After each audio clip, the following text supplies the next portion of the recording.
Là, je m'adresse au solar. Tu regardes ta vie, je parle, que ce soit un homme ou une femme, tu sais que tu es un homme qui a du mal avec l'alcool. La femme dit à son fils, ce n'est point au roi. Rappelle-toi, le roi, c'est toi. Amen. Ce n'est point au roi de boire du vin, ni au prince de rechercher des liqueurs fortes. De peur, écoutez bien ça, de peur qu'en buvant, il n'oublie la loi. Donc Dieu te dit ici que mon frère, tu peux boire un verre au passage. Mais si toi, tu sais que quand tu prends un verre au passage, ça risque de te pousser à te masturber, ne bois pas. Elle dit, de peur qu'en buvant, il n'oublie la loi. Parce qu'en réalité, l'alcool, ça te fait pécher. Quand Ah, tu, c'est tu, vraiment, quand tu es même la sous Bible l'emprise de l'alcool, tu fait des poses des actes sans t'en rendre compte. Donc, en fait, la maman n'a pas seulement dit, je ne veux pas que tu boives de l'alcool. Elle n'a pas dit ça, hein. Elle a dit que si tu bois de l'alcool, voici ce qui va t'arriver. C'est pourquoi moi, je dis toujours que j'aime les critiques constructives. Quand tu me dis de ne pas faire quelque chose, dis-moi pourquoi je ne dois pas faire. Qu'est-ce qui va m'arriver? Et dis-moi comment faire pour ne pas commettre ce péché-là. Donc, la maman dit à son fils, mon fils, tu es un grand homme. Et moi, bon, je suis un peu comme la maman, je parle à un frère, c'est le frère James qui a répondu en premier. James, le Seigneur te dit ici, mon fils, tu es fort, tu es puissant. Je ne veux pas que tu boives de l'alcool. Parce que si tu bois, tu risques de pécher, tu risques d'oublier la parole de Dieu. Tu risques de marcher contrairement à ce que Dieu dit. De peur qu'en buvant, ils n'oublient la loi et ne méconnaissent les droits de tous les malheureux. Ça ne parle pas seulement que des malheureux, mais ça parle de toi. Il n'y a pas que les malheureux. Quand tu bois de l'alcool, moi j'ai eu plusieurs sœurs en accompagnement qui m'ont dit, donc, femmes comme garçons, quand je bois, j'ai envie d'avoir des relations sexuelles. Par exemple, les gens de Beng, on va dans les fêtes africaines. Les fêtes africaines, là, ils vont mettre la musique, un peu de musique. Tu vas dire, ah, je suis chrétien, je ne danse pas. Après, on te dit, tiens, voici un verre, c'est la fête, il n'y a rien de mal, c'est la fête. Et toi, mais tu sais très bien que tu as un souci avec la masturbation. Tu sais très bien que tu es célibataire, tu as un souci avec la fornication. Mais ne prends pas un verre. Même si c'est un tout petit verre, ne prends pas. Parce que tu sais que quand tu prends ce petit verre de vin, ça te pousse à te masturber. Tu es célibataire, tu n'as pas de femme, tu n'as pas de femme à tes pieds là. Qu'est-ce que tu vas faire? Tu iras sur Google, tu iras taper fume porno, fume P. Et là, tu vas regarder comment ça te fait des choses.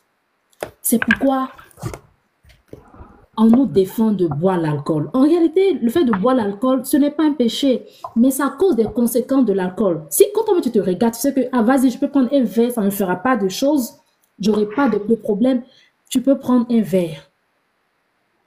Et il y a quelqu'un avec qui je parlais qui souffrait de la masturbation et je lui ai dit, c'est vrai, on a prié, on a fait les retraits de prière et tout. Et même quand tu vas il faut fuir. Il faut fuir. Quand tu vas au supermarché, par exemple, parce qu'ici, on fait tous nos courses au supermarché, c'est pas comme au pays où tu vas au marché et tout. Quand tu vas au supermarché comme ça, là, évite le rayon de l'alcool. Parce que tu sais que dans le passé, quand tu prends une goutte d'alcool, automatiquement, tu as envie de te masser quelque chose. Tu dois me bloquer ici. Donc, dans le verset 4, ça nous parle de l'alcool. L'alcool, ça fatigue. Ne dis pas que je suis fort, je suis trop forte, moi je ne pourrais pas tomber dans ce genre de choses et tout, je ne pourrais jamais me saouler la gueule. Donc évite ça. Voilà, on va prendre le verset 7. Donnez des liqueurs fortes à celui qui périt, du vin à celui qui a de l'amertume, qu'il boive et oublie sa pauvreté, et qu'il ne se souvienne plus de ses peines.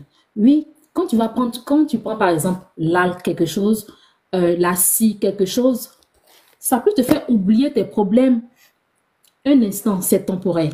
Je connaissais une dame. La femme, elle était toujours vénère, toujours énervée. Le jour, si tu veux la voir heureuse, faut la voir. C'est quand elle a sa femme qu'elle est heureuse. Je vous parle de quelque chose de sérieux. Elle est toujours vénère. Tu vois les gens qui sont toujours en colère là. Mais quand tu la vois heureuse là, c'est qu'elle a sa femme. Ah, grâce. Ah oui, ça va. Donc comme ça, t'es ivoirienne. Mais dès que sa femme finit, Elle redevient vénère. Ah, moi, la France, ça m'énerve. Hein. Il faut que je quitte ce pays. J'en ai marre. Pour la voir sourire, c'est quand elle a sa cigarette qu'elle est heureuse. Donc ici, le verset 6 signifie que, le verset 7 dit qu'ils boivent et oublient sa pauvreté. Parce qu'en réalité, tous ces stupéfiants-là, ça te fait temporairement oublier ta situation.